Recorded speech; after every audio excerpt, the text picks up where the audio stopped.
Molt bona vesprada, benvingudes, benvinguts. José Manuel Prieto, alcalde de Gandia, Balbina Cendra, tinent alcalde i regidora de Cultura, representants municipals de l'Ajuntament de Gandia, autoritats que ens acompanyeu, amigues i amics.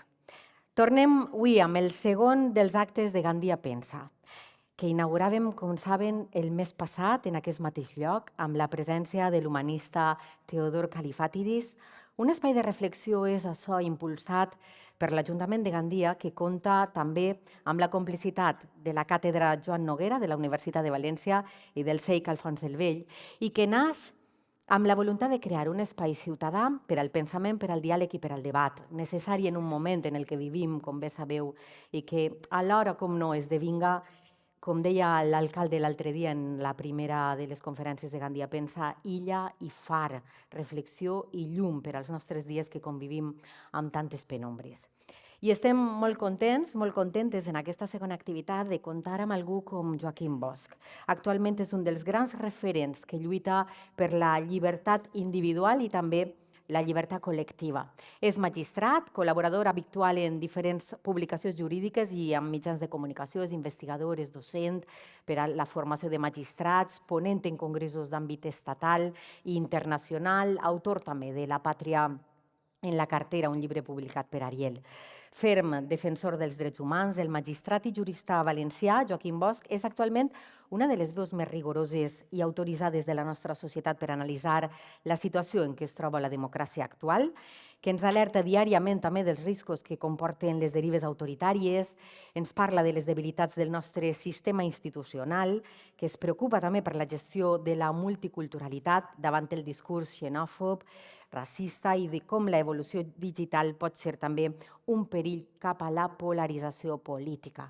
I ara entrarem en totes aquestes qüestions perquè ell incansablement treballa no sols des de la seva magistratura, sinó també col·laborant i difundint i divulgant tot el que sap per l'estat de la salut de la democràcia, participa, com deia, activament en mitjans, perquè a més fa un treball de difusió molt important. Jo li ho dia abans quan l'he conegut en l'alcaldia, que fa un treball de difusió moltes vegades de moltes coses que no sabem. Te'n vas i dius, a veure què diu Joaquim Bosch sobre aquesta qüestió, i és realment un referent. En la seva última obra, En jaque a la democràcia, aborda algunes d'aquestes qüestions que ara anem a tractar. Joaquim, moltíssimes gràcies, benvingut. Gràcies per acompanyar-nos. He de dir-li, a més, que com a periodista, però principalment com a veïna de Gandia, no nascuda ací, que soc de Xeresa, és un privilegi per a mi estar al seu costat. He de dir-los també a vostès que al final anem a obrir un torn de preguntes i aleshores qualsevol persona del públic podrà preguntar a Joaquim Bosch el que vulga. Tenen unes targetes allà a l'entrada on està la planta amb uns bolígrafs i poden apuntar la pregunta que volen, me les traslladaran al final i obrirem aquest torn. Anem a començar ja a parlar de la crisi de la democràcia. Si el micròfon sí que va i està enllestit. Sí? Hi ha una expressió que Joaquim Bosch usa al llibre que crec que resumeix molt bé tot el que anem a parlar. A mi és una expressió que em va colpir especialment quan el vaig llegir, que és la manipulació de la incertesa. Joaquim Bosch, jo crec que ahir també està de tot el que anem a parlar, no? Efectivament. Abans que res, molt bona vesprada a totes i a tots. La veritat és que és un plaer estar a Gandia. Per a mi és pràcticament com estar a casa. Jo soc de Cullera, encara que pegue moltes voltes pel món, però jo soc de Cullera i Gandia forma part de la meva biografia sentimental per moltíssimes raons impossibles de resumir. I una d'elles és que efectivament estic presentant el meu últim llibre per tot el país. Crec que al final es presentarà en totes les capitals de província de l'Estat i altres ciutats, però francament crec que és difícil que hagi estat en un lloc tan preciós, el Palau Ducal, amb elements tan importants per a la història de la nostra terra, acostumat tu a fer xerrades en sales d'actes funcionals hipermodernes, car estar al Palau dels Borja, la veritat és que per a mi també és un plaer i una responsabilitat. Per tant, moltes gràcies per estar ací. Gràcies a l'alcalde de Gandia, José Manuel Prieto, a les autoritats locals que ens acompanyen també per la iniciativa d'un projecte, un espai de reflexió com el de Gandia Pensa. Com eixirà, suposo, al llarg de la nostra conversa, és important reflexionar, és important pensar.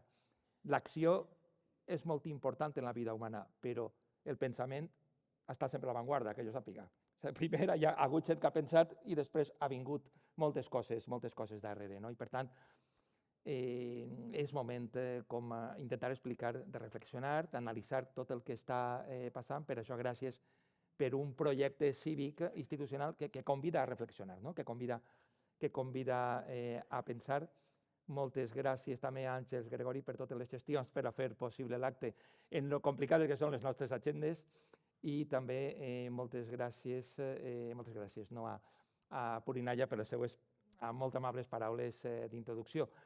I comencem per ahir. Sí, efectivament, jo crec que la manipulació de la incertesa és un dels elements centrals de lo que és, com comentava, un canvi d'època. Jo crec que hem d'assumir que per raons que també eixiran en el nostre diàleg estem canviant d'època. Han hagut al llarg de la història moments de ruptures, de canvis d'època, amb uns paràmetres que han passat a ser diferents dels que n'hi havia abans, i ara estem en un canvi d'època. I estan canviant moltes coses que expliquen fenòmens com que un sistema polític com la democràcia, que semblava assentat, semblava indiscutible, semblava consolidat fa 15-20 anys, ningú dubtava sobre el futur de la democràcia. A veure, està quasi ridícul, no? Fer un acte com el d'avui per a pensar sobre el futur de la democràcia, això avui ja no està tan clar, no? La qual cosa significa que estem assistint a transformacions d'una certa rellevància. I tenim incerteses de tot tipus sobre el futur dels països, no? Sobre el futur de les fronteres. Per què el procés a Catalunya va suposar una commoció tan gran? Perquè estem en una època amb forts efectes de globalització, de generalització a nivell planetari, i les fronteres comencen a diluir-se i el que eren els estats-nació comencen a generar dubtes.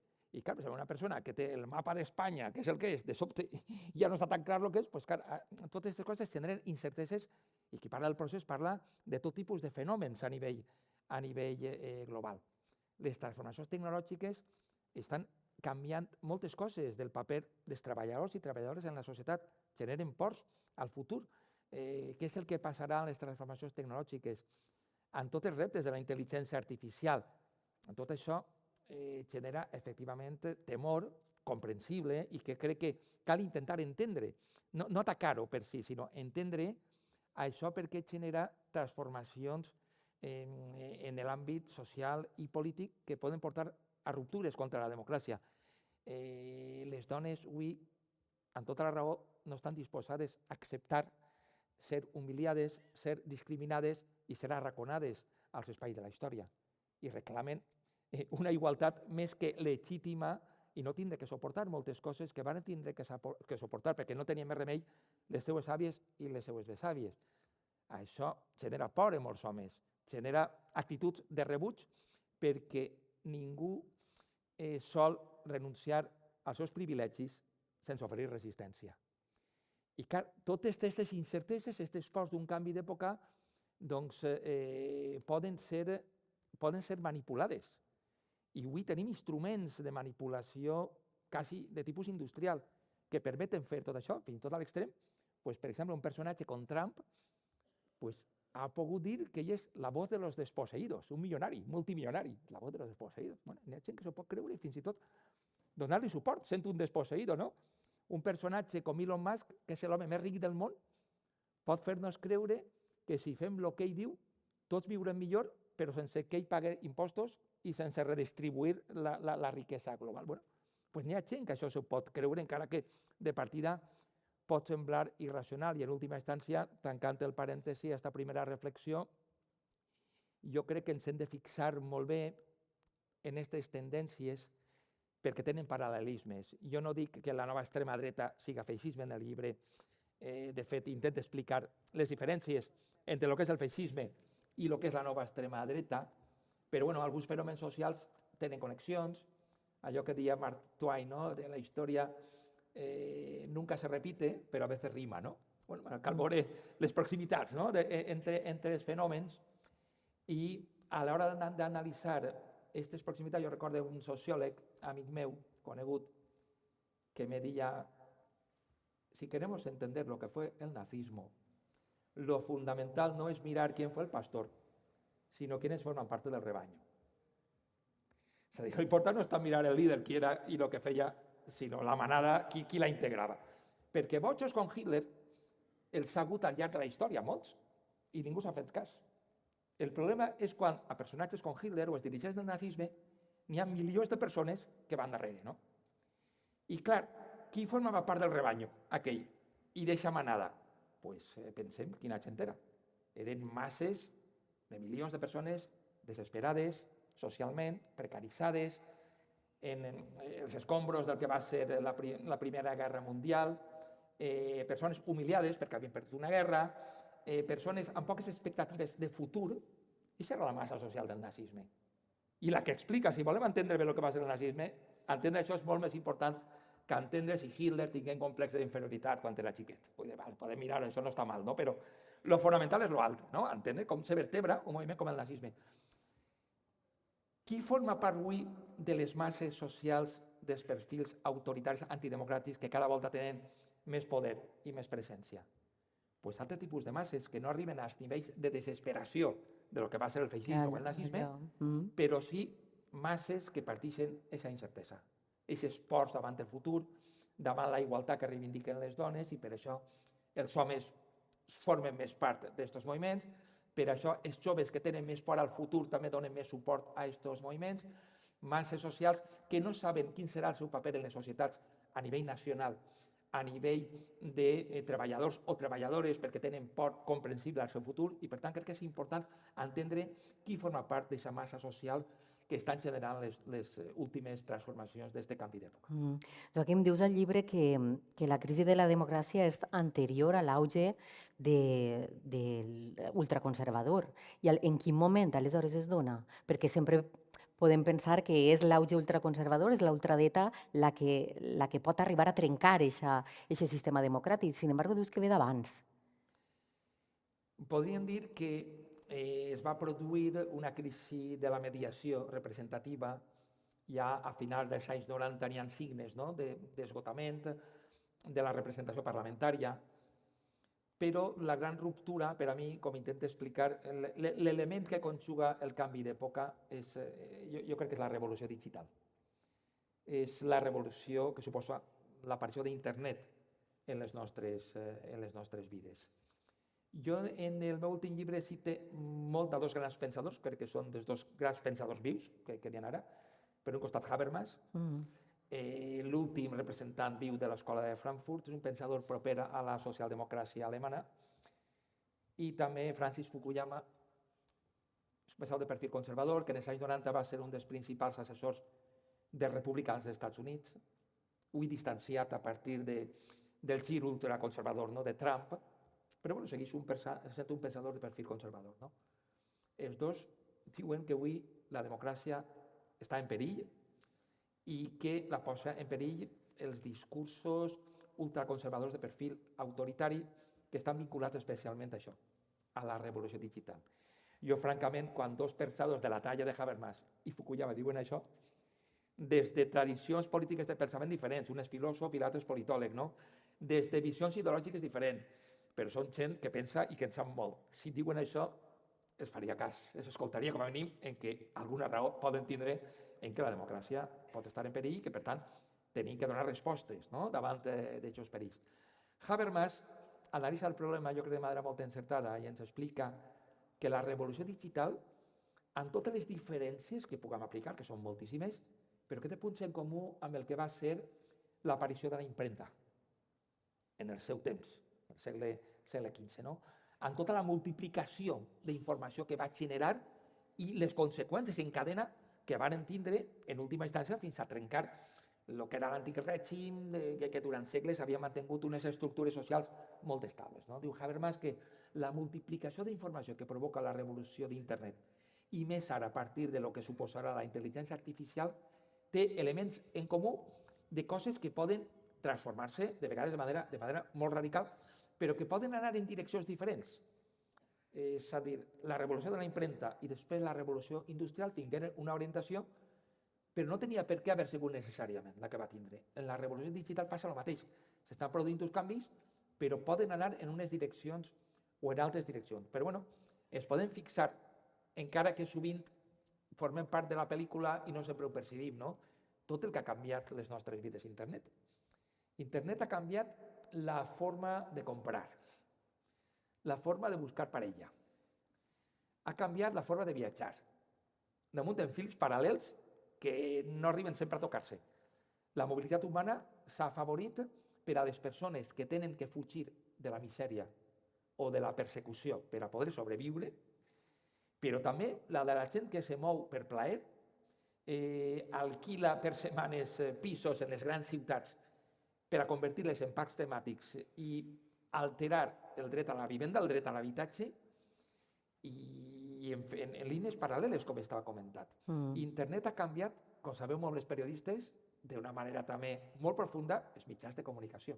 Avui la gent no s'informa directament a través de periòdics en paper, per descomptat, ni tan sols dels portals web dels mitjans de comunicació, sinó molt sovint directament en les xarxes socials, amb totes les conseqüències que això té, perquè les xarxes socials no són neutres i estan en mans d'algunes de les persones més riques del món que tenen ideologia, evidentment, i que tenen interessos també. Sobretot, el món d'internet ha canviat les relacions econòmiques. Ha generat unes noves èlits empresarials, econòmics, uns nous magnats a nivell global. Internet que ens anava a portar a ser més aguts, diríem, no? Més informats, inclús més justos i més igualitaris. Des que va aparèixer l'internet, els rics d'avui són més rics que mai. Les desigualtats socials s'han incrementat en tots els àmbits i ha provocat també estructures noves en l'àmbit dels llocs de treball, en el canvi de les relacions en l'àmbit econòmic, i jo crec que el punt de ruptura és ahí. I, de fet, n'hi ha proves empíriques que ho demostren. Si tu veus el gràfic del suport als partits de perfil autoritari de caràcter ultraconservador, tu veus que des que internet comença a arrencar, més o menys finals del segle XX, principi del segle XXI, la gràfica va així, i està clar que n'hi ha elements forts de connexió entre una cosa i ho expliques en el llibre. Milei, Bolsonaro, Trump es fan servir d'aquestes noves tecnologies per arribar a les grans masses i portar el seu discurs populista a milers de persones. És la realitat augmentada de què parlem, ja no sols a milers, sinó fer-los veure coses que inclús que no són veritat. Sí, efectivament, perquè els nous instruments tecnològics tenen un poder d'amplificació que és impressionant. Avui, la ràdio, els historiadors ens conten que va ser un element molt important per a afavorir les idees del nazisme i del feixisme. Si comparem el que són avui les xarxes socials amb la ràdio, més respecte a la ràdio i l'època en la que deia, però la capacitat avui d'arribar a milions de persones i de manipular-les i d'activar-les emocionalment, de fet, ha provocat ja actes de genocidi, de neteges ètniques, abans, per descomptat, que també se podien produir. Jo comentava que soc de Cullera. En el meu poble n'hi ha documentats atacs contra els jueus, en el call jueu, en el segle XIV. Vull dir que brots genocides i racistes han hagut sempre. La diferència és que ara són molt fàcils d'organitzar, d'articular, i tenen instruments molt forts d'amplificació. I quins són aquests indicadors que ens poden dir que la democràcia realment està malalta i que hi ha una crisi del sistema? En què ens hem de fixar? Jo vull subratllar una cosa que per a mi és important, que jo quan parle de discursos de perfil autoritari ultraconservador, per a mi el més important no és la ideologia, no és la forma de pensar. A mi, per exemple, que hi ha gent partits d'extrema dreta amb un discurs molt masclista, molt racista, això me pot agradar més o menys, però bueno, se discuteix i la gent que vota i s'ha acabat, i que governe qui tinga la majoria. El problema principal no va per ahí. Jo crec que una democràcia pluralista de tipus liberal pot aglutinar tot tipus de formes de pensar sempre i quan es respecten les regles de la democràcia i els drets i les llibertats de les persones. El problema és que avui tenim discursos que qüestionen elements centrals del sistema democràtic, i això ja és una altra cosa. Perquè això sí que posa en risc els drets de totes les persones.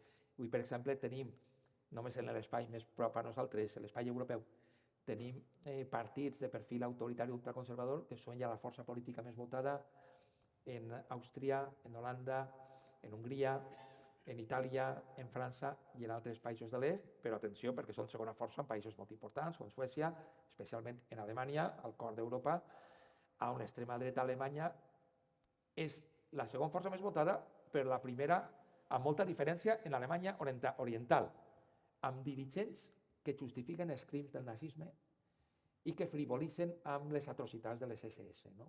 Això és el que tenim a prop.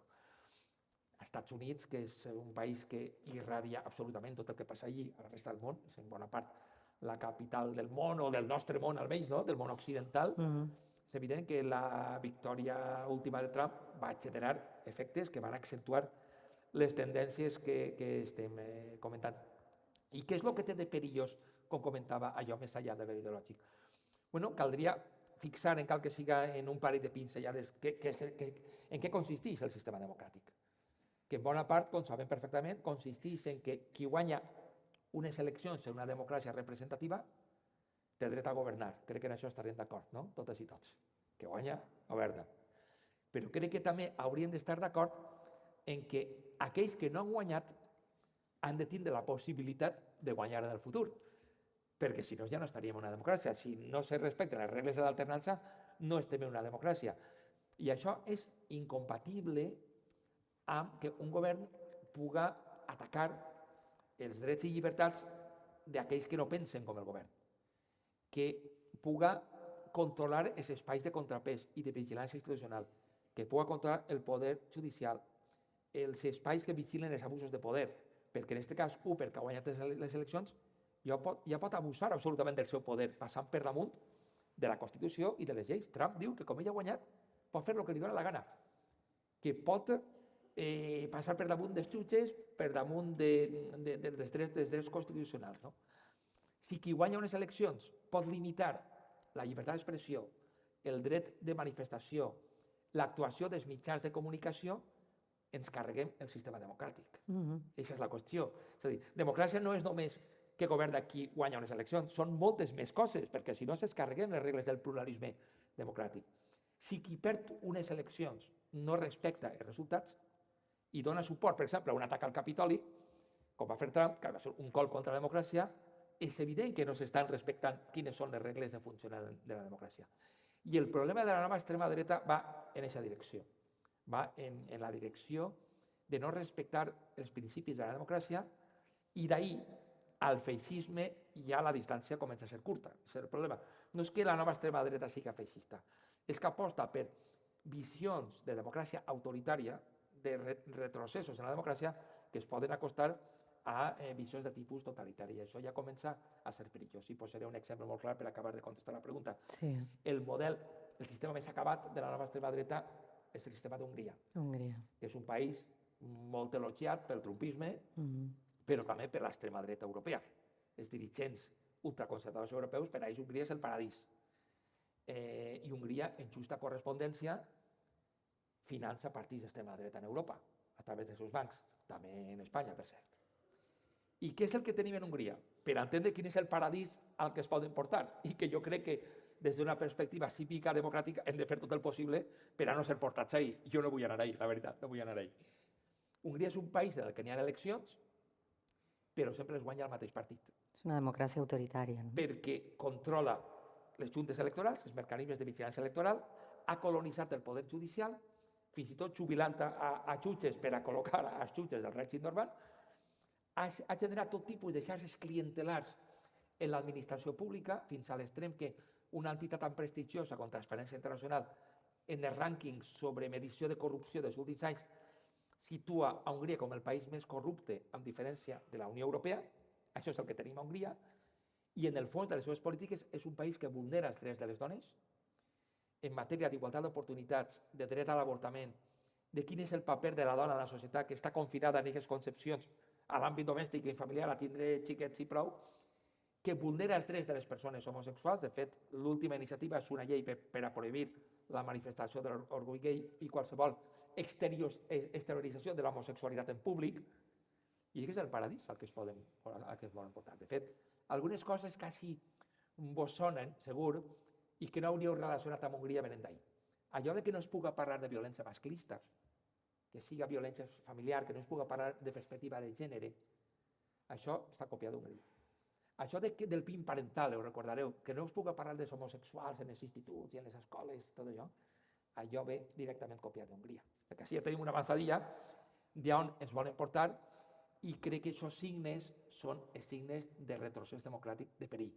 Quan veguen coses així, hem de plantar les orelles i dir allò que deia Raimon, de que diguem no, nosaltres no som d'eixe món. I després nosaltres com podem fer front a tot això? Perquè estem veient, per exemple, a Hongria, que efectivament tu el marques com un paradigma en el llibre, i front a la passivitat d'Europa. O sigui, tot això està passant davant de la passivitat d'Europa i fins i tot hi ha una tercera ola a l'any 2000 que a Espanya arriba 18 anys després, d'aquest auge més ultraconservador, però clar, si hi ha una passivitat, al final anirà calant en tota Europa aquest model d'Hongria. A mi em preocupa la situació a l'estat espanyol i més encara després dels últims esdeveniments, no? Tot i que hem sigut més tardaners, no? Sí, Vull dir, hem però arribat més tard. Però això me sembla preocupant que puguem anar a un procés de regressió antidemocràtica en poc de temps. No a llarg termini, no d'ací 20 anys, sinó en un parell d'anys que puguem anar a un procés de regressió com el d'Hongria, com el del trumpisme, perquè així n'hi ha molts números per a que això passi. Encara que fins ara no s'ha produït, per raons que intento explicar també en el llibre, però n'hi ha indicadors de perill. En el llibre cité investigacions d'experts estrangers que diuen que l'estat espanyol és el país occidental que té un major percentatge de persones que creuen que la democràcia no és un bon sistema polític. És una dada important. Ho relacionen amb que així n'hi ha molta gent que encara pensa que el franquisme va ser molt positiu per a Espanya. Vosaltres coneixeu gent que pensa això? Veritat que sí, jo també. Bueno, no som majoria, afortunadament, perquè si no, no estaríem com estem. Vivim una democràcia, afortunadament, que és millorable en molts aspectes, però crec que és una democràcia homologable, no?, a d'altres països, però n'hi ha gent que si n'hi ha un retrocés, ells no van eixir al carrer a defensar la democràcia, d'això podeu estar segurs. Després, així n'hi ha gent que diu que hi ha que il·legalitzar partits polítics. Per ser nacionalistes, per ser d'esquerres, per ser independentistes. Això és un signe de perill. Perquè, òbviament, és un atac al pluralisme i podem pensar que això ara no passa, però si hi ha una majoria parlamentària per a fer això així podria passar, com dia, a curt o mig termini. Així n'hi ha discursos que diuen que un govern elegit democràticament i que un Parlament elegit democràticament no són legítims per estar ahí, que no tenen dret a estar ahí. I per descomptar, jo no dic que no es facin crítiques i duríssimes si fa falta al Parlament o al president del govern, però una cosa és això i l'altra dir que els que tenen majoria, després d'unes eleccions, són traïdors, són ocupes, són felones, són uns desgraciats que hi ha que apartar-los perquè no mereixen estar ahí. Darrere d'això ve l'assalt al Capitolio, evidentment, o als edificis governamentals de Brasília, perquè si tu no respectes el resultat de les eleccions i el qüestiones, doncs estem davant de símptomes de perill. I així n'hi ha un element de perill afegit que pense que requereix elements de reflexió. En diverses parts del món, les ruptures antidemocràtiques no han vingut de la mà de partits específicament ultraconservadors. En Estats Units, el Partit Republicà no era un partit d'extrema dreta.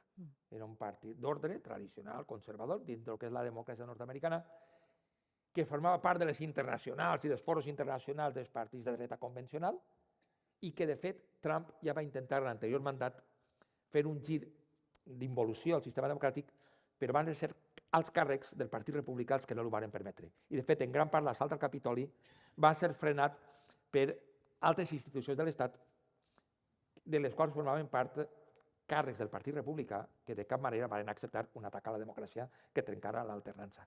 Avui no sé què passaria si es repetirà la situació, però vull dir que el Partit Republicà no era un partit d'extrema dreta.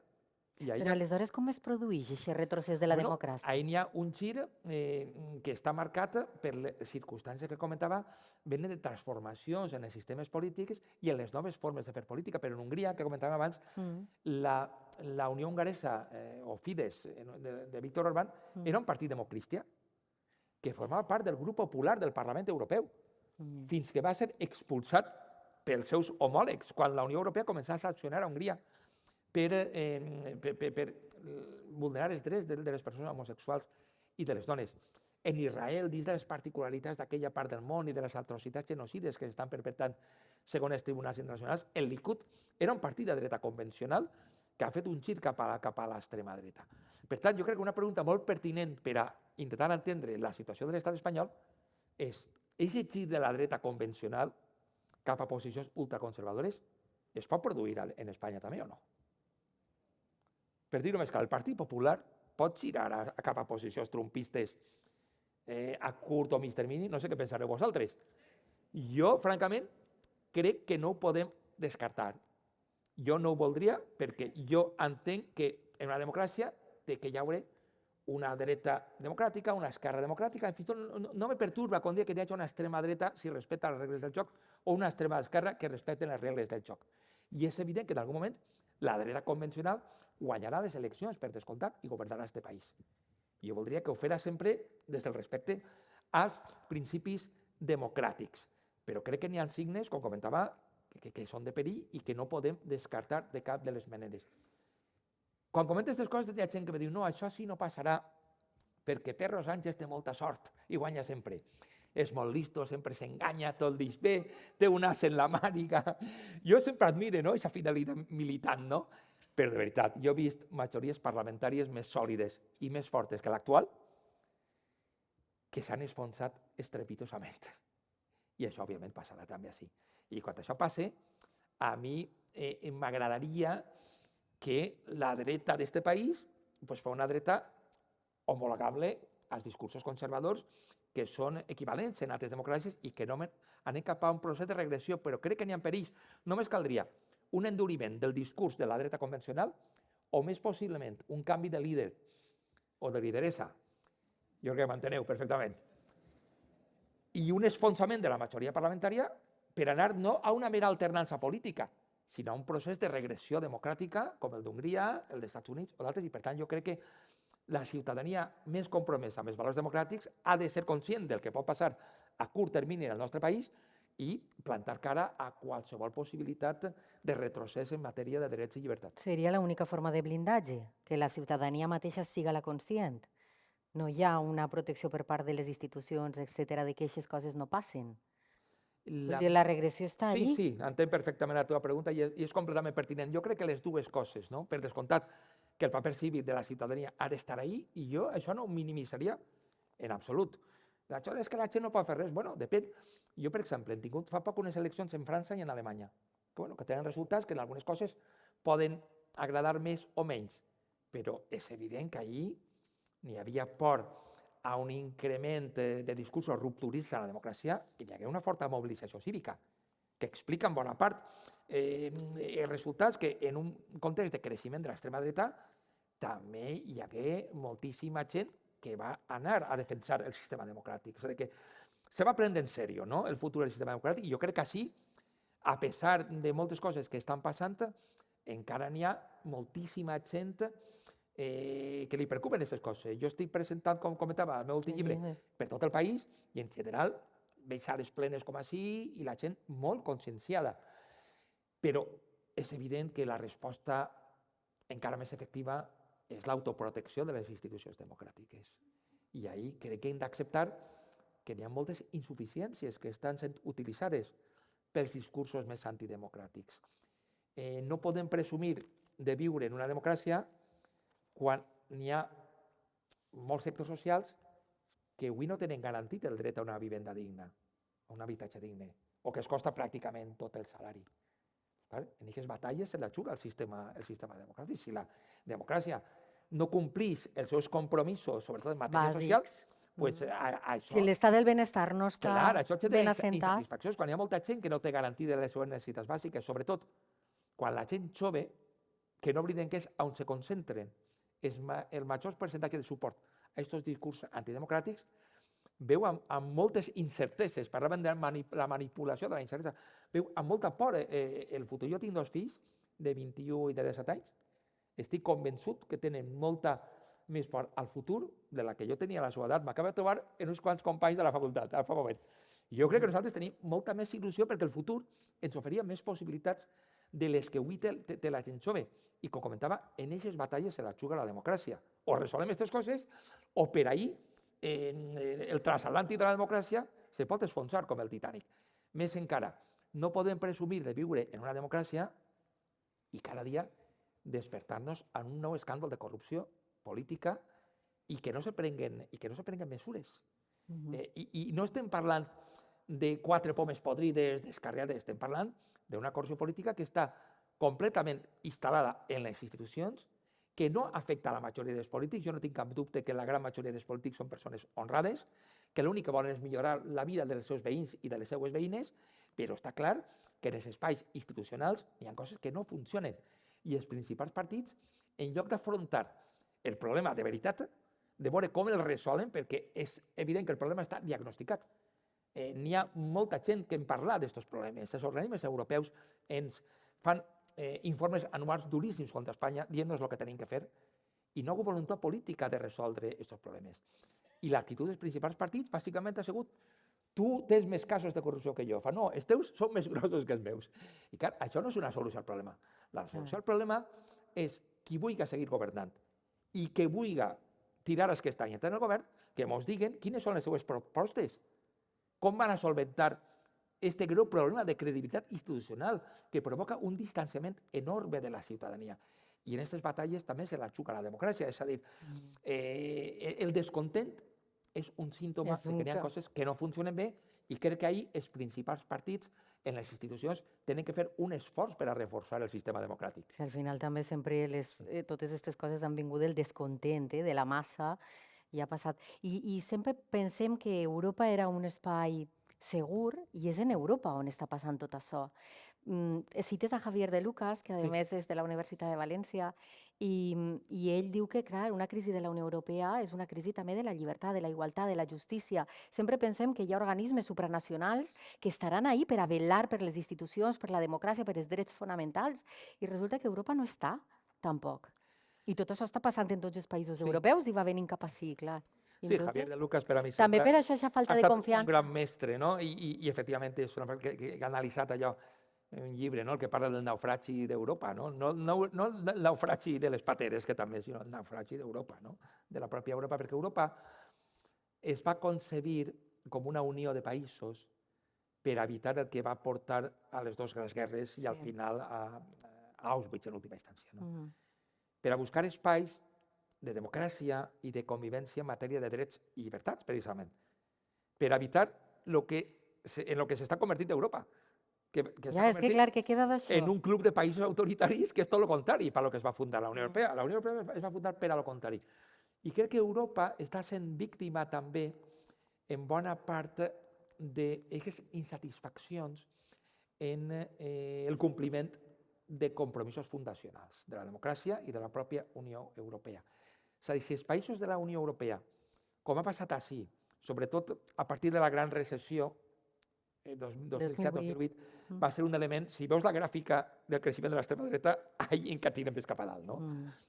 Perquè ahir es va veure com els compromisos socials de la Unió Europea se varen plegar davant de les tecnocràcies financeres i econòmiques i en lloc de protegir tots aquests drets socials, el que varen fer és anar a polítiques d'allò mal anomenat com a austeritat, de retalls en les prestacions socials, d'increment de les desigualtats, i això també ha estat gasolina en bona part per als discursos, en gran part per als discursos de l'extrema dreta. I per això, d'alguna manera, jo crec que el paper del nostre país, que també és Europa, no ho oblidem, és intentar aprofundir en solucions europees que reforcen l'estat social i que intenten complir aquests compromisos de la democràcia amb moltes dificultats, efectivament, com estem. Amb una de les bases que era la llibertat, el trànsit lliure, etc. I resulta que hi ha un increment de la xenofòbia, del racisme, que és un dels pilars fonamentals també de la ultradreta.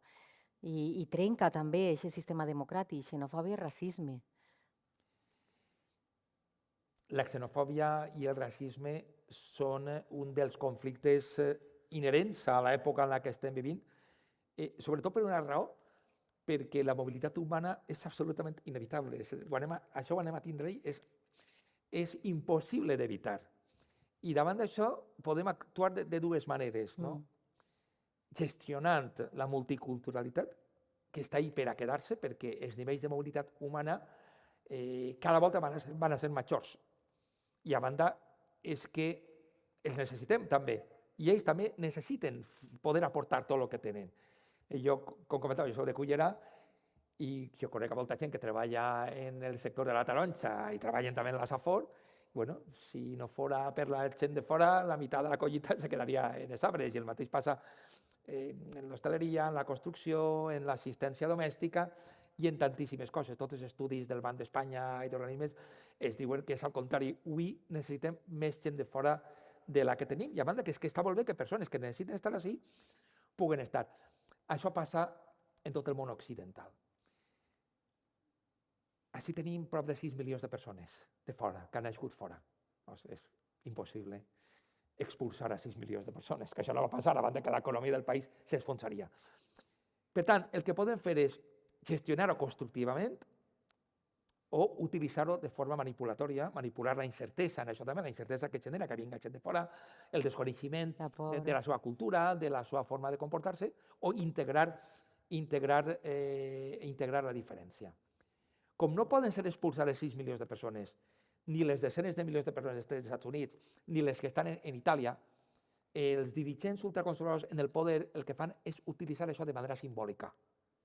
No poden expulsar a 6 milions, però sí que poden expulsar alguns, fer-los la vida impossible i generar tensions socials i conflictes, generar xenofòbia, generar racisme, per mantenir espais d'influència i de poder. Aquesta és una forma de gestionar la multiculturalitat. Difondre contínuament mentides tòxiques, com que tots els estrangers venen a delinquir. Bueno, jo soc jutge, i quan està de guàrdia, quasi tots els que m'he trobat eren espanyoles i molt valencianos. Vull dir que no eren, home, magrebís de vegades també, senegalesos, però la gran majoria, el 98% dels estrangers així no cometen cap delicte. Que la gran majoria ha vingut així a treballar pues com un pare que tingui que estar la tira d'anys anant a França a buscar-se la vida con tants temporers de la Ribera, de la Safor i de les nostres terres. Però, clar, si no gestionen correctament aquesta multiculturalitat, aquests discursos van aconseguir partir la societat en dos, els que demanem integrar el millor possible la convivència i els que volen arremetre contra les minories culturals i aconseguiran quedar-se en la major part.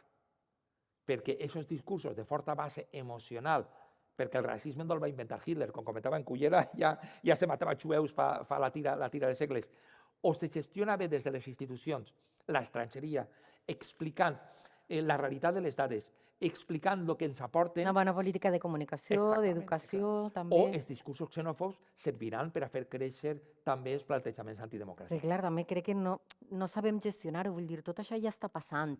No és que passarà, ja està passant, ja tenim eixa por, ja tenim tots aquests discursos, els trobem en les xarxes socials, etc. I aleshores, com es gestiona frenar això per a que no ocorrisca, per a que no passe, per a que no ens pensem i no entrem en aquests discursos xenòfobs i racistes i tinguem una convivència real i rica? Jo recordo una notícia d'una xica que havia estat violada per uns quants homes a la platja del meu poble i totes les xarxes xenòfobes, una manada de magrebíes, tal, això notícia la van morir milions i milions de persones. Després resulta que eren de Riola, del poble de mon pare, no, de Riola. Però, clar, el desmentit no el va veure pràcticament ningú. Vull dir que en aquests espais se juga la visió que tenim davant de la pluralitat cultural, religiosa, davant de la diferència, i com dia, perquè és que això és inevitable. No podem expulsar a 6 milions de persones. El que podem veure és com gestionem la multiculturalitat. I com dic, n'hi ha dos models. El discurs constructiu, racional, vertebrador de la diferència, o el discurs excloent. El discurs excloent significa, per exemple, tindre aquestes persones en la clandestinitat, explotada, utilitzant els discursos xenòfobs per a que no tinguin els mateixos drets de les persones que han estat així. Jo he vist notícies de regidors d'extrema dreta dient que els estrangers venen a delinquir i després tindre treballadors en la seva empresa explotats en negre i sense contracte, i de manera il·legal. Aquesta doble moral, aquesta hipocresia, jo crec que cal posar-la sobre la taula i anar, al contrari, a regularitzar, a gestionar que no hi hagi espais de clandestinitat, que en realitat són espais d'explotació, on hi ha treballadors i treballadores estrangeres que estan fent un treball que necessitem així i estan fent-lo moltes vegades en condicions infrahumanes, i és evident que si la gent és tractada en règim d'esclavitud, sempre serà vista pitjor. La gent no podrà veure'ls com que són igual que nosaltres. Per això, les polítiques d'integració tenen que anar això, a regularitzar els que estan així ja un temps suficient. Hi ha una iniciativa en el Parlament que crec que seria molt positiu que s'aprovara, a facilitar els tràmits de la nacionalitat. La gent que està així 5, 6 o 7 anys i vol tenir la nacionalitat, el que importa és que tinga tots els drets i no limitarà els seus drets. A no utilitzar discursos que afavorisquen estos plantejaments de tipus racista o xenòfob, com que així venen a invadir-nos, així repartim a 200 o 300 xiquets i xiquetes per tot el país, no sé quants eren, i resulta que el país se pot afonar quan rebem 20 milions de turistes a l'any i pareix que no s'afona res. No? Jo crec que el que cal és trencar, i sobretot trencar-ho des dels àmbits de govern. Que un ministre de l'Interior utilitzi aquest tipus de marcs, això és molt perillós, no? Perquè relacionar la immigració amb la delinqüència i amb la criminalitat és extremadament perillós. Primer, perquè és mentira, i segona, perquè genera por, genera incertesa i no afavoreix la integració i la convivència. Estem parlant de la responsabilitat de la ciutadania a l'hora de triar, de la responsabilitat també de les institucions, però hi ha un actor que els ha anomenat un poc, perquè sí que fa referència a alguns partits, però hi ha un actor en tot això fonamental, que són els partits polítics. Dediques, de fet, un capítol als partits polítics també en Jaque a la Democràcia. Quin és el paper dels partits polítics? Quina és també la seva gran responsabilitat a l'hora de fer valer i de posar en valor drets, llibertats i el sistema democràtic, impulsar-lo com cal? Ells al final són els que estan ahí. Sí, sense partits no pot hi haver democràcia pluralista, no? Per inherència, no? És així. I en bona part la crisi de la democràcia també és una crisi dels partits polítics, no? Que sobretot en Espanya, és una cosa curiosa, els estudis de la Unió Europea diuen que de tots els països de la Unió, Espanya és el segon país, crec que darrere de Lituània, on hi ha més distanciament de la ciutadania amb els partits. Ha hagut un creixement de la desconfiança en els partits i crec que seria un error donar-li la culpa a la ciutadania per pensar això. Seria més constructiu veure els partits com poden millorar les seues estructures. Jo crec que ahir fallen els instruments de participació interna, per un costat, els drets de la militància a l'hora de poder controlar els dirigents, els mecanismes de connexió a la pròpia ciutadania. Democràcia no pot ser només votar cada 4 anys i ja està. Han de ser més coses, ha de ser poder participar.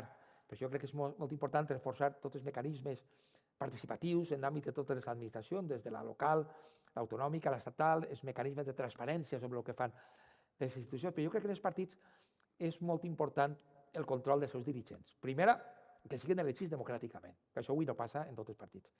Però no és prou fer unes primàries, perquè si fas unes primàries i el dirigent és una espècie de caudillo, no? de màxim jefe, que no se'l pot discutir, que no té espais de vigilància i de contrapès. Com és possible que hagin hagut casos de corrupció de tanta rellevància en els principals partits sense que hagin hagut contrapesos, espais de vigilància, de control, que no s'hagi enterat pràcticament ningú? Això és un símptoma de que han fallat coses, evidentment, no? Els militants avui tenen mecanismes per a controlar el que fan els seus dirigents. Jo crec que ahir podem créixer molt en qualitat democràtica. N'hi ha molt de terreny per a poder créixer i si no es fa és molt perillós per al sistema democràtic perquè s'incrementarà encara més la desafecció de la ciutadania. Sobretot també quan s'utilitza la mentira. És que tenim tan comprovat a més que utilitzen la mentira. És també una de les coses que dius al llibre, la utilització política de la mentira. Després, clar, és una falta de confiança total i absoluta de la ciutadania en els seus governants.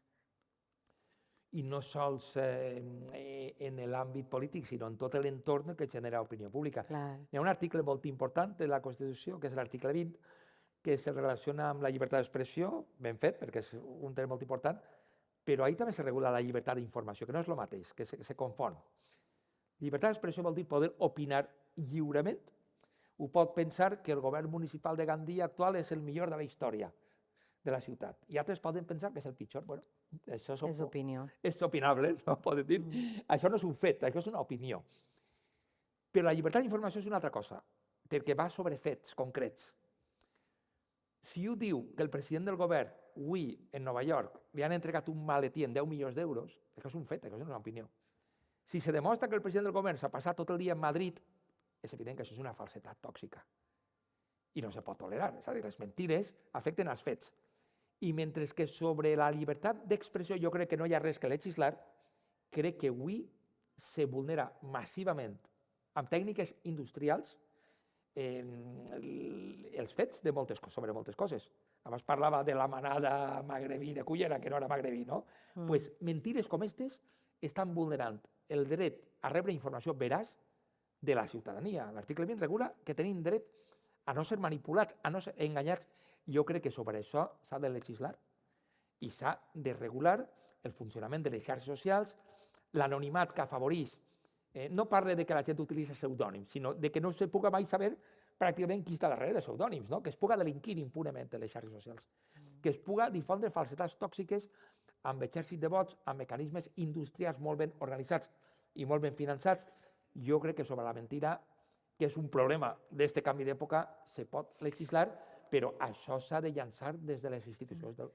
Però i ahir també els mitjans de comunicació teníem un paper molt important a l'hora de marcar una línia molt clara entre el que és opinió i són xarxes socials i és gent darrere d'un conter que diu el que li dona la gana i realment el que és informació.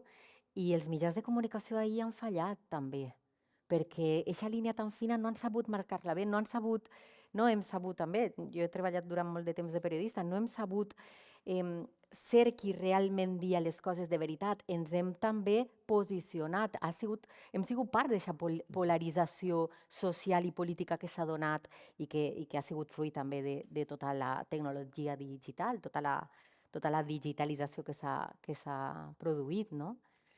Perquè ahir els mitjans podíem haver fet...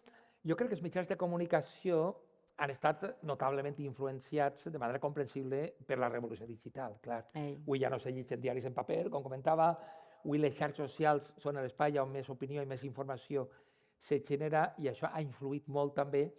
Avui moltes notícies, jo parlo tots els periodistes i sé que per a ells és molt important després la notícia o el contingut si se viralitza o no en les xarxes socials. Per això estan plenes les informacions de clickbaits, de titulars que són erronis. Però jo tinc la impressió que encara que n'hi ha moltes coses que són opinables sobre com estan evolucionant els mitjans de comunicació, a mi em preocupen quasi més els pseudomitjans. Els mitjans que s'han fabricat explícitament per a difondre bulos, per a jugar a la manipulació informativa. Pensem que personatges com Trump o com Bolsonaro són personatges bàsicament de les xarxes, fins i tot no tenien a la majoria dels mitjans de comunicació al seu favor. Un fenomen que jo crec que és molt interessant, el fenomen del bis i s'acabó la fiesta, se sentar a valorar-lo ideològicament, només en les formes. Tens una candidatura que està vetada pràcticament per tots els mitjans de comunicació, fins i tot pels mitjans conservadors, perquè aposten per altres opcions i no per això. Però només amb instruments de multiplicació industrial en les xarxes socials arriba quasi 1 milió de vots. I hi havia una presència amb 3 eurodiputats.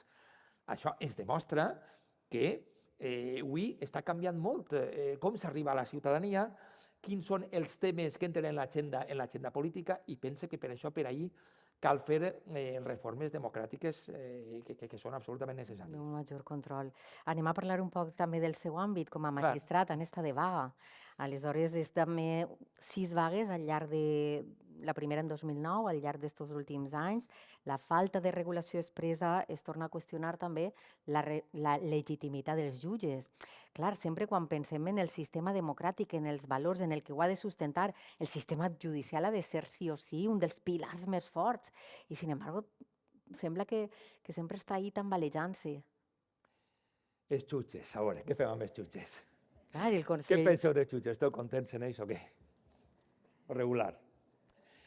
Efectivament, com bé apuntes, el sistema judicial és central en tot això que estem parlant, perquè pot ser l'última trinxera de l'estat de dret, com està passant ja avui als Estats Units, molta gent ja veu clar que la principal oposició a Trump no va ser el Partit Demòcrata, sinó va ser el Poder Judicial, que allà sí que té un fort compromís amb la Constitució, amb els valors democràtics, no?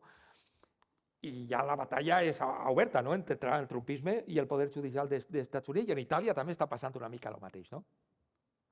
Però el Poder Judicial també pot servir per al contrari. Pot pegar una espenteta, pot tirar una maneta per que anem cap arrere en matèria democràtica. I, per tant, hem de pensar com està configurat el Poder Judicial en l'estat espanyol, no?, per a veure quina serà la funció.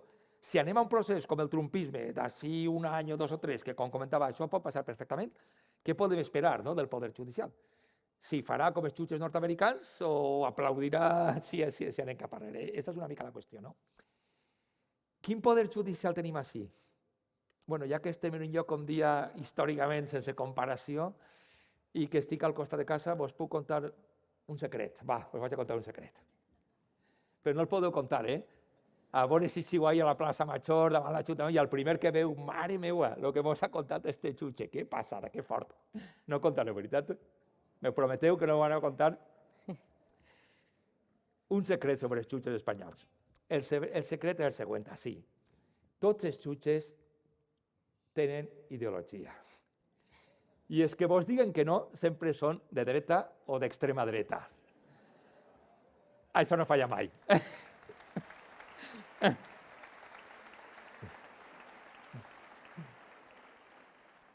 I a mi, de veres, no me preocupa especialment. Així la majoria dels jutges són de perfil conservador, però no me preocupa. També ho són els italians. I estan plantant cara ara algunes reformes de Giorgia Meloni, igual que plantaren cara a Berlusconi. Així poden ser majoritàriament conservadors i tindre un compromís ferm amb l'estat de dret. Això no és el principal problema. Ara, a mi ja comença a mosquejar-me que gent, cas real, amb una bandereta d'Espanya com l'àguila, me diga, yo es que soy apolítico y tal. Vale, estoy apolítico. Claro, cuando los obispos apolíticos diuen que el govern té que anar-se'n.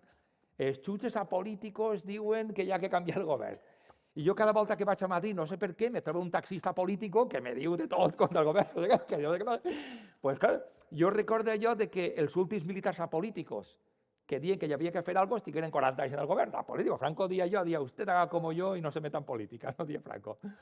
Pues clar, jo ja comencé a desconfiar, no?, quan me diuen jutges amb un clar perfil ideològic que no tenen ideologia. Però a banda d'això, el principal problema de la judicatura en el nostre país està més dalt que baix. Està a la cúpula. El Consell General del Poder Judicial. Els alts tribunals, que tenen una gran importància, i el Consell General del Poder Judicial. I tota la història que ha tingut. Què ens diuen sobre això els que ens veuen des de fora? I ens veuen molt bé, el Consell d'Europa. El que ens diuen és que en l'estat espanyol la cúpula judicial està molt exposada a les ingerències partidistes. I això és parlar de com s'ha configurat el Tribunal Suprem i altres alts tribunals, i això té una importància extrema en aquest país. Ara mateix el Tribunal Suprem està analitzant una llei d'amnistia que han triat els representants de la ciutadania. És el poble el que ha aprovat la llei d'amnistia, per dir-ho clar, a través dels seus representants. I ens pot agradar més o menys. Jo entenc que això pugui ser discutible, però el que ningú pot discutir és que les lleis les fa el Parlament. Crec que això no es pot discutir. Que jo sàpiga, les lleis no les fa els jutges. Crec que això no és així. Ni tampoc les fa el gremi de forners d'una ciutat. Les lleis les fa el Parlament. I jo voldria que el Tribunal Suprem no hi hagueren dubtes sobre com està configurat. Ara mateix hi ha un fiscal general imputat ahir, per primera vegada en la història d'aquest país. Jo voldria que ningú pensara que el Tribunal Suprem vol interferir en les batalles polítiques del país i m'agradaria que no n'hi haguera el més mínim dubte sobre la imparcialitat del Tribunal Suprem, però no ho dic jo, des de l'àmbit europeu es diuen que Espanya té un greu problema amb això. Amb la separació de poders, que és fonamental. Amb la separació de poders, però més encara, des de dalt se controla els jutges de base. És a dir, a mi només me pot jutjar un alt tribunal, igual que qualsevol altre jutge. Si jo prevarique, a mi me van a jutjar dalt. I per tant, cal tindre amunt fortes garanties d'imparcialitat.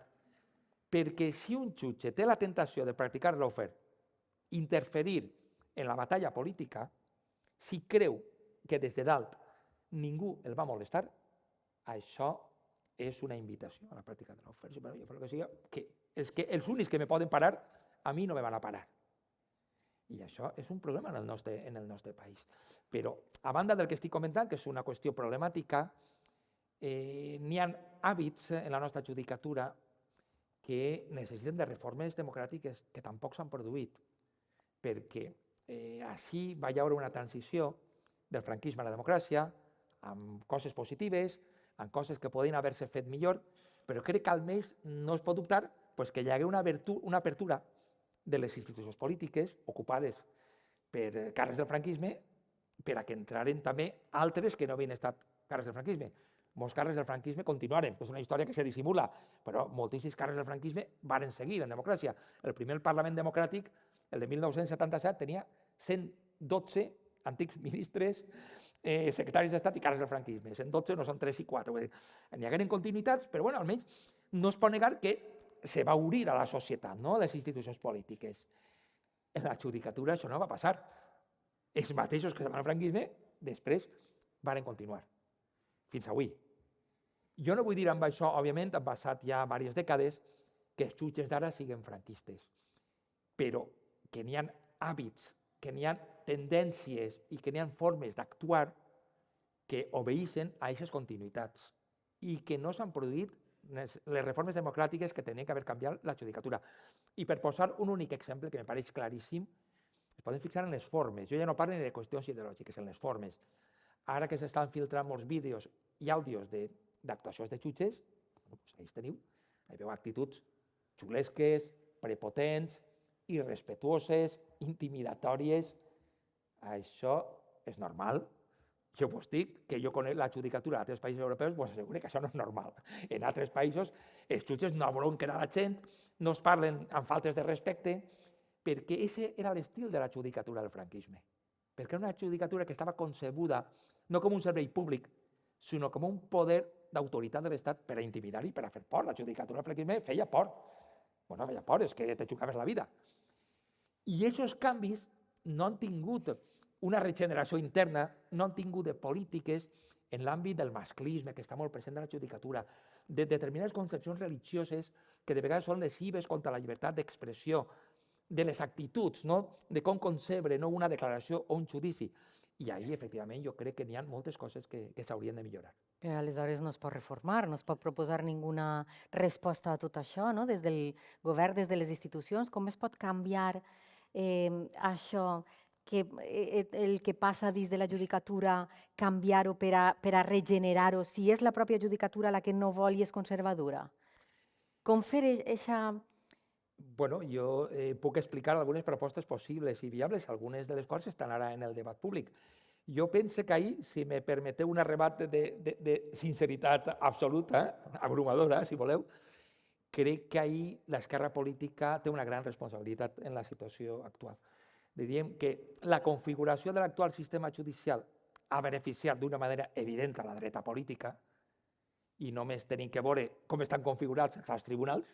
Qualsevol que conega un poc les biografies i els perfils que estan en els tribunals avui, més o menys pot entendre com s'ha gestionat la política judicial d'aquest país, que s'ha fet sobretot a través de pactes de quotes entre els principals partits, i diríem que l'esquerra política, en lloc d'entrar a fer aquestes reformes després de la transició, en els anys 80 i en les dècades posteriors, va renunciar a entrar ahí i es va conformar amb un repartiment de la tarta en el qual es quedava en la part més xicoteta. Bueno, jo tinc una part, però ja tinc alguna cosa, no? I li deixa la part més grossa de la tarta, diríem, a l'altre principal partit del país. I el resultat és el que tenim, és a dir, diríem que un fracàs institucional com el que ens remarca el Consell d'Europa no s'improvisa en una setmana ni en un mes. És el producte de diverses legislatures en les quals, com dic, jo crec que l'esquerra política no va entendre la importància de reforçar la separació de poders, de valorar el que venia de la dictadura, de com aportar aire fresc i béns democràtics al sistema judicial, i avui, clar, molta gent legítimament mostra una desconfiança en el sistema judicial i en la separació de poders que no és positiva tampoc per a la democràcia. Com canviem això? Se pot fer de moltes maneres. D'una banda, anar a un sistema de cúpula judicial que no estiga tan vinculat als partits polítics, que puga aglutinar, per exemple, el Consell General del Poder Judicial a les diverses sensibilitats ideològiques del país, però que no estiga formada per comissaris directament. dels En alguna entrevista tu dius intercanvi de cromos. No, clar. Home, jo sé com se forma el Consell General del Poder Judicial. Jo conec els que pacten el Consell, conec els que han estat agraciats, alguns amics meus dels que estan ara, els que han estat vetats. Se junten dues persones, un de cada partit, vos ho dic tot, perquè vegeu que avui m'estic desmelenant ja. Els últims, Bolaños i González Pons. Se junten en una sala i diuen, este per a tu, pues este per a mi. Este per a mi no, este te'l vete. Este anem a veure si el pactem i li donem a algun als del PNV perquè no protesten. És el pacte de quotes. Dic, si anem a un sistema d'elecció parlamentària, si és la voluntat, el que hauríem de fer és que fora parlamentari de veritat. I això vol dir que se presenten candidats obertament, que siga transparent, que hi hagi comissions públiques, que entren periodistes a supervisar-ho, que hi hagi comissions tècniques que informen sobre els mèrits. I, finalment, que tria el Parlament, que hi hagi incompatibilitats. El que no pot ser és que passes de ser ministre o alt càrrec d'un partit a estar en la cúpula judicial. I al final, el que vota el Parlament pot representar la pluralitat ideològica del país, però no seran comissaris dels partits polítics, que és el que passa ara, que el sistema de comissaris, per les dinàmiques internes de la judicatura, com comentava, sobretot a qui ha beneficiat és a la dreta política, i ahí estan els noms, les biografies, els perfils, ahí tenim. El que s'ha sembrat, la collita que tenim és la que tenim. Això per l'alt. Per l'alt cal fer reformes en la línia del que ens diu el Consell d'Europa per apartar, diríem, tanta ingerència partidista que, com dic, ingerència partidista així vol dir que s'ha beneficiat especialment un partit. I això la gent... Vosaltres sospiteu algo de que la cúpula judicial pot de vegades semblar que és favorable a algun partit, ho sospiteu? Suposo que a voltes ho arribeu a intuir, no? Pues bueno, en el Consell d'Europa algo ens diuen, no?, de tot això també. I per la base, el que toca és anar a un sistema d'accés que no siga com l'actual, que és un sistema d'accés que privilegia a persones de sectors socials més acomodats, que facilita la reproducció dels paràmetres interns en la judicatura, i això vol dir apartar-se d'una posició que és exclusivament memorística, amb preparadors que sovint cobren en negre, no estan controlats, també amb mecanismes d'intervenció pública a l'hora de com configurem l'accés a la judicatura i que, efectivament, amb possibilitats que generen resistències. Ara mateix ja n'hi ha 3 dies de vaga per molts motius, però un dels motius és estar en contra de racionalitzar una mica més l'oposició i d'acabar amb el monopoli de preparadors jutges privats sense cap tipus de control. Però bueno, jo sé que de vegades aquestes coses generen conflictes, però si volem millorar el sistema democràtic i la separació de poders tindrem que veure com ho fem. Pot ser, si això s'haguera fet en els anys 80 o els anys 90, ara no tindria que intentar fer un Parlament molt fràgil, amb moltes dificultats per a aprovar lleis, però és la situació en la que ens trobem. Bueno, hem començat parlant d'incertesa i acabem parlant també d'incertesa perquè crisi al sistema judicial, crisi al sistema polític, crisi a les institucions.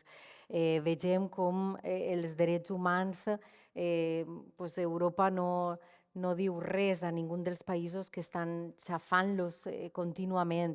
Els mitjans de comunicació es venen a les grans empreses o fins i tot han de viure de les subvencions també dels partits polítics, amb la qual cosa també la independència d'aquest quart poder que quasi ja no existeix. I diu vostè, i acaba el seu llibre, que en el 78% dels països s'han minvat els drets humans. Amb tot això, podem acabar en un comentari positiu?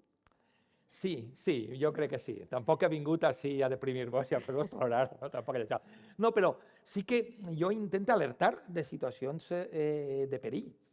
Jo recordo, quan vaig escriure el meu anterior llibre sobre la corrupció, molta gent me deia, no creu vostè que això ja s'ha acabat? I jo dic, en absolut.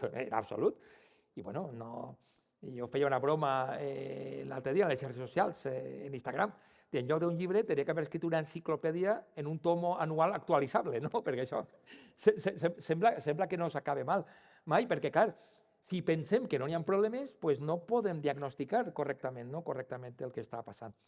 Jo crec que creen dues situacions. Crec que aquesta era l'última qüestió, no? Abans de passar al col·loqui, no? A nivell global estem vivint situacions d'incertesa, de canvis que no sabem cap a on aniran, però que tampoc podem ignorar pues, coses que estan passant, no? Se dia que era impossible que n'hi haguera una guerra en Europa allà, i bueno, ahí la tenim en Ucraïna absolutament tancada. Se dia que això dels genocidis eren coses del passat i que no se repetirien, i ahí tenim a desenes de milers de persones mortes, assassinades en Gaza, entre ells milers de xiquets i xiquetes, i quasi el que és pitjor encara és la falta de resposta de la comunitat internacional i de sectors de la ciutadania. A mi sempre m'ha impactat molt una reflexió de Hannah Arendt, una de les principals pensadores sobre el totalitarisme, que es deia allò, es deia, la muerte de la empatía humana es uno de los signos más claros de que una cultura va camino de la barbarie. La recordo en castellà, no? Clar, perquè, bueno, quan va passar lo de les càmeres de gas d'Auschwitz, molta gent podia objectar que no sabien realment el que estava passant. Però avui, el que no sàpiga el que està passant en Gaza, primera, jo no m'ho crec, però bueno, en tot cas seria per negligència, no? Irresponsable. Avui estem bombardejats d'informació del que està passant. Però és que a moltíssima gent li dona igual. I a molts dirigents molt rellevants a nivell global es dona exactament igual. Quan Trump diu que hi ha que fer ahir una espècie de Marina d'Or o de Benidorm arrasant-ho tot després d'una neteja ètnica, doncs pràcticament ningú reacciona a la comunitat internacional. I això vol dir que tenim situacions problemàtiques a nivell global i que els camins han de ser anar a estructures internacionals cada volta més vinculants, cada volta més coercitives, que encara que és difícil, no n'hi ha un altre camí que anar cap a. Però és que les tenim, però no fan res. Però no són vinculants, no són coercitives i cal buscar com construir aquests instruments. I a nivell intern, el que toca, com comentava, és reforçar les institucions democràtiques, sabent que el debat està obert. El futur pot anar en moltíssimes direccions. Com deia Saint-Exupéry, el futur no es pot adivinar, però sí que el poden consentir. En conseqüència, el que tenen que fer és no acceptar anar a retrocessos democràtics, continuar amb una mobilització ciutadana sempre que siga necessari. I en última instància, si me permeteu, jo crec que hem de ser molt crítics amb les insuficiències de la democràcia, però també realistes. A mi m'agrada molt una frase d'un altre mestre meu molt admirat, Tomàs Vives, que va ser professor meu de dret penal. Espera si tinc a Vicent Estruch, que també el recordarà molt bé, és el vicepresident del Tribunal Constitucional. Dia Tomàs Vives, la perfecció és un sueño totalitario. Crec que és impossible dir tant en tan poquetes paraules, no? Pensar que una democràcia va ser perfecta, això és totalitari. Això és el nazisme, que al final la puresa racialària, la perfecció pot ser allò. Una democràcia mai pot ser perfecta. Només un conjunt de persones perfectes pot construir una societat perfecta. Algú d'ací és perfecte? Si algú que va alçar la mà, jo m'aixenolle i li faig una reverència. Jo suposo que tampoc. Pues si no som tots perfectes, serà impossible que fem una societat perfecta. Al contrari, com deia Tomàs Vives, les societats només avancen a través d'esforços enormes per aconseguir de vegades millores xicotetes, però que poquet a poquet ens van fent avançar. Així està l'alcalde ni els regidors de l'Ajuntament, que sabeu perfectament del que vos parle. Per aconseguir una dotació esportiva, un parc públic, un accés a la ciutat, pegues 40.000 patalles que costen moltíssim, i quan ja has aconseguit avançar, se t'han generat pel camí 10 o 12 o 200 problemes que altra volta tens que començar a millorar i així altra volta. Així és com funcionen les democràcies. Mai són perfectes. Del que es tracta és que en els seus perfils bàsics donen garanties, satisfacció als drets de les persones, però que acceptem que també les democràcies poden tindre insuficiències. Jo tinc amics que moltes me diuen la democràcia falla en això, Per tant, això no és una democràcia. Dic, home, no te'n passes, no? Tampoc Cal localitzar és això. Per tant, aquestes faltes. fem un esforç, espentem tots en la mateixa direcció per a construir les millors democràcies que puguem construir. Molt bé, Joaquim. En este moment hauria d'haver acabat ja, però n'hi ha una pregunta, sí, que es la porta Juanjo. Una pregunta que ha fet el públic. Bueno, no, ja, és que també ja portem 1 hora i 1/4. Pensava que... Sí, no passa res. Vale, és que no sabia que no les havíeu dutes allí. Ximo, gràcies per tot. Consideres que la protecció de les reserves naturals hauria formar part del model democràtic? Així, en Gandia, el govern ha aprovat la construcció d'un càmping promogut pels Koplovich junt a l'Ullal de la Marjal, en zona inundable. Aquest projecte no ha sigut sotmès a votació popular, tenint en compte que un humedal és un element d'importància capital per al moment climàtic que vivim. Quina és la teua visió com a ésser humà que dedica la seva vida a la justícia i la veritat? Una abraçadeta. La veritat és que m'acaba d'assabentar ara del projecte. Jo porto una vida, pues això, que estic contínuament per amunt, per avall, fent judicis de matí, entrant en mitjans i no conec la realitat local, no? De moltes de les nostres ciutats. Desconec si això es va fer, suposo que sí, quan se fa la pregunta, i desconec quins són els motius. Només puc reflexionar sobre algunes pautes generals, i és que, efectivament, la democràcia i el futur de la humanitat també se la juga en la seva sostenibilitat en fenòmens com la crisi climàtica, l'escalfament global del planeta i com regulem els interessos econòmics per a que no arrasem amb els drets de la majoria de la societat.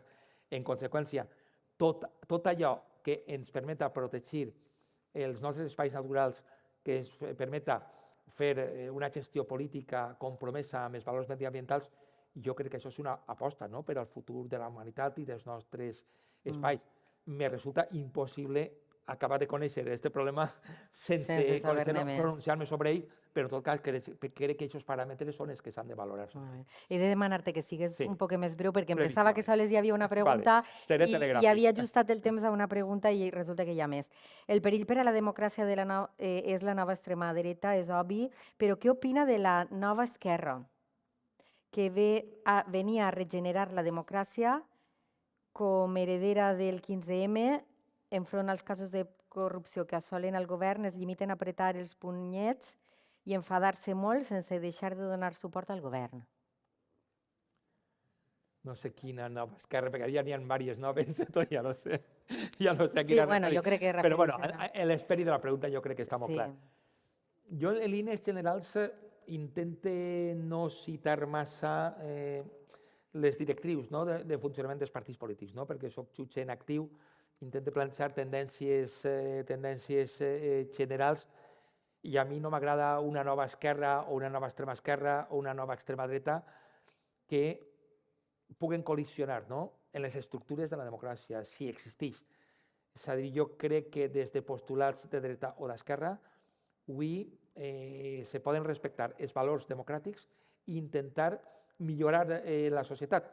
Jo no crec que necessàriament, per exemple, les idees d'esquerra tinguen que ser sempre les millors. Puc pensar des de visions progressistes que això és així, però puc respectar perfectament que hi hagi altres persones que pensen de manera diferent a la meva.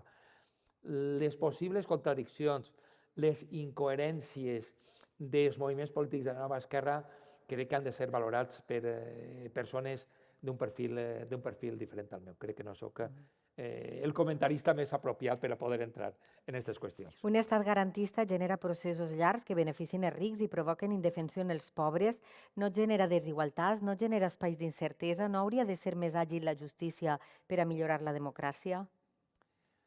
Per descomptat que hauria de ser més àgil. Així, en l'estat espanyol estem a la cua en el número de jutgesses i jutges per habitant. Jo sempre dic que som líders en número de corruptes i estem a la cua en número de jutges, la qual cosa és una certa contradicció. Habitualment els jutges anem en bici perseguint els corruptes que escapen absolutament a tota velocitat. I, de fet, qualsevol persona que conega una miqueta, no dic molt, una miqueta com funciona el problema de la corrupció, sap que el que coneixem és només la punta de l'iceberg. De fet, casos com els que hem conegut, les peces del cas Gürtel, per exemple, que són un cas molt escandalós, no? O el que coneguem ara del cas Koldo, que encara que no té una sentència i des del respecte a la presumpció d'innocència, des d'una perspectiva de política criminal també podem analitzar, no? Què és el que està passant, i on estan els forats, no? Del nostre sistema institucional. Pues, efectivament, és la punta de l'iceberg. Tenim moltes insuficiències estructurals que estan relacionades amb això, amb la falta de recursos del sistema judicial.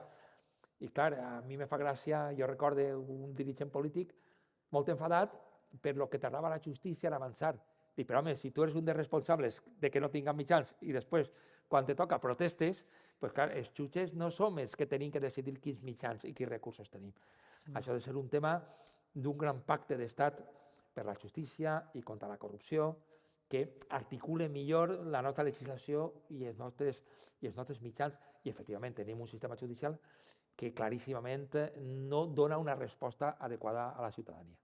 Davant l'afirmació de presentar propostes dels partits polítics de mesures anticorrupció, no creu que per les accions que han fet queden clares, ja que per part del PP la proposta ha sigut trencar a martellades els discs durs i fer desaparèixer la documentació, i per part del PSOE els implicats estan a la presó? Jo descriuria breument els dos casos perquè crec que no són ninguna broma i dient que això és la punta de l'iceberg. El cas Gürtel, el que diuen els fets provats de la sentència, és que se va organitzar, no és el que jo pense, és el que diuen els fets provats de la sentència, un eficaç sistema de corrupció institucional. Res de quatre manzanas, un eficaç sistema en les institucions, que connectava a multitud d'institucions del país amb una trama de suborns, en connivència en tota una sèrie de xarxes empresarials, entre les quals hi havia algunes de les grans empreses d'aquest país, per a manipular desenes de contractes públics amb derivades que anaven a uns quants milions d'euros en negre a la caixa forta que estava en la seu central del partit, i d'aquests diners arribaren 40 milions d'euros, ho repetís, que això no se diu molt, 40 milions d'euros a un compte corrent en Suïssa del tesorer. L'origen d'aquests diners ja se podeu imaginar. A aquest no li va tocar la loteria. A altres de Peras i més a prop sí que es va tocar la loteria, però a aquest no li va tocar la loteria. 40 milions. Home, això, si no és sistèmic i no és estructural, vosaltres me direu que és sistèmic i estructural, no? És normal que les xarxes empresarials formades per algunes de les entitats econòmiques més importants d'aquest país pul·lulen amb tanta alegria per les administracions repartint-se les contractes i els diners. El que avui tenim de fets indiciaris del cas Koldo, en les resolucions que avui tenim, avui es parla de 500 milions d'euros en contracta pública manipulada, però això no és el principi. Doncs això, que dos alts càrrecs d'un partit, dels dos principals partits del país, que eren els gestors reals del partit, el secretari d'organització de l'última dècada, en el ministeri que més diners gestionava del govern, manipulaven tot tipus de contractacions, en concret una de les principals empreses de l'IBEX i altres empreses també, per a desviar també la tira de milions d'euros, de moment, que sapiguem, a butxaques privades, i una vegada més, personatges com empresaris com Aldama, empreses com Acciona i altres sectors empresarials, és normal que se passejaren amb aquesta desenvoltura, amb aquest desparpajo, no? Per els ministeris, amanyant contractes. Això és estructural o és una cosa puntual que passa per ahí? Si això no s'havera descobert, podíem pensar alegrement que no tenim corrupció en aquest país, podíem pensar-ho, però la corrupció seguia existint. És a dir, que la corrupció que avui continua existint i no coneixem no vol dir que no estigui ahí. I per tant, com comentava, tenim problemes seriosos, i això ho diu també el Consell d'Europa, el grup Greco, el grup anticorrupció, el Banc Mundial, la tira d'entitats com Transparència Internacional. I a partir d'ahí, una vegada més, podem fer dues coses. Podem dir que tu vas furtar més a la Gürtel, o tu tens els responsables del partit imputats, o podem veure per què passa tot això. Doncs ahí tindríem que parlar de com millorem l'objectivitat de la contractació pública, que és una cosa que no ha hagut voluntat política de fer, probablement perquè això dificultaria més situacions com la que tenim, com acabem amb privilegis polítics, com els aforaments. Per exemple, a Santos Cerdán no se li va poder fer el registre quan tocava perquè estava forat.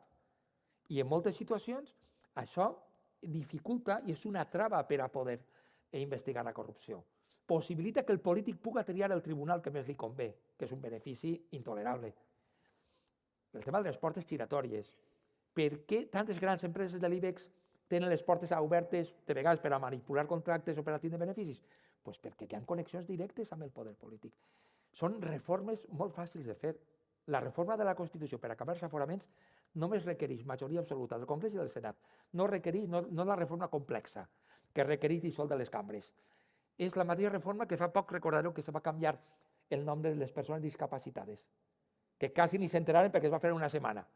Acabar amb els aforaments es fa així. Si els dos principals partits volen, amb els seus vots acaba. Pues jo crec que en aquests moments el govern central no tindrà credibilitat, ni tampoc l'oposició, si no impulsen una bateria de mesures, i jo crec que l'efecte potent d'una reforma de la Constitució per acabar amb els aforaments, per a millorar l'objectivitat de les contratacions, per a legislar de manera restrictiva les portes giratòries, per a establir més controls, això donaria credibilitat a les institucions. És de veres que un pot haver estat traicionat, és de veres que algú te pot trair, que pots haver sigut ingenu. Jo fins ahir puc arribar, si voleu, a acceptar. Però si tu no reacciones i pres la iniciativa en reformes democràtiques, és que estàs disposat a acceptar el que n'hi ha ara i canviar un govern per un altre que mantinga el que n'hi ha ara tampoc me sembla una solució. Clar, marcar bé aquestes línies de la separació dels poders i les línies també amb els poders econòmics, etc. Però clar, si no ho fan els que estan, tampoc ho pot fer ningú. És la responsabilitat que demanem als polítics també. Pensa que el jutge Peinado és l'excepció que confirma la regla de la imparcialitat del sistema judicial? Resulta fàcil en el poder polític dir noms que destrueixen la democràcia, però en el poder judicial és més difícil anomenar-los? Jo tinc una sèrie de limitacions en la meva llibertat d'expressió. I no puc dir sempre el que pense. De fet, podria ser que si digués el que pense m'acabaran expulsant. No m'estranyaria, sobretot en un moment d'indignació. Tens ahí sempre un comodín del públic. Un moment d'indignació, no? Els jutges tenim, per veritat, tenim limitacions en la nostra llibertat d'expressió i entre elles no podem descalificar públicament el que fan altres jutges. L'argument, que me pareix raonable, és que això trenca la confiança amb el sistema institucional si els jutges estan tirant-nos els trastos al cap i si s'han de fer crítiques als jutges les han de fer altres persones. Jo crec que els jutges són un poder de l'Estat i estic en contra dels companys i companyes meus que diuen que els jutges no se'ls pot criticar. Al revés, jo crec que els jutges devem ser sotmesos a crítica, perquè n'hi ha moltes coses que fem que són obertament discutibles. I per això me sembla bé que se facin crítiques, però per a fer jo aquestes mateixes crítiques hauria de renunciar al meu lloc com a membre del Poder Judicial i crec que el meu paper ara mateix no està criticant els jutges des de fora, sinó intentant millorar el sistema judicial des de dins. A partir d'ahir, la instrucció de Peinado té coses que poden ser discutibles, qüestionables, i de fet l'Audiència de Madrid li ha revocat moltes de les seues decisions. Li ha revocat quan va declarar el secret de les actuacions, li ha revocat diverses entrades i registres, li ha revocat la imputació d'un directiu de l'Institut de l'Empresa, de Güemes, i del rector de la Universitat Complutense. Li ha revocat una multa que li va posar a l'abogada Begoña Gómez. La investigació sobre Era Europa, sobre Globalia, li ha revocat moltes coses l'Audiència de Madrid. Jo crec que en aquests termes jurídics és on té que estar el debat. Si fa alguna cosa indeguda, perquè crec que algunes d'aquestes decisions per a mi sí que eren criticables, l'estat de dret funciona així, n'hi ha tribunals superiors que són els que ho tenen que valorar. I en tot cas, insisteix en la idea que he dit abans. Si alguns jutges fan alguna cosa indeguda, l'ideal seria que des de dalt tinguérem als tribunals configurats de manera molt imparcial, que això no ho permeten, i crec que en això podem millorar molt. Molt bé. Són les 9:30 de la nit. Ens hem passat 15 minuts del que ens demanava Àngels Gregori, però jo crec que és que ha sigut una xerrada molt interessant. Hi havia moltes preguntes. Molt intensa. Joaquim Bosch m'havia dit, tens moltes preguntes, ho hauràs de condensar un poc més, però és que és de veres que el llibre paga molt la pena, Jaque la democràcia. Moltíssimes gràcies, Joaquim Bosch, per haver-nos acompanyat avui. Moltes gràcies per les preguntes. He de dir-los... Gràcies.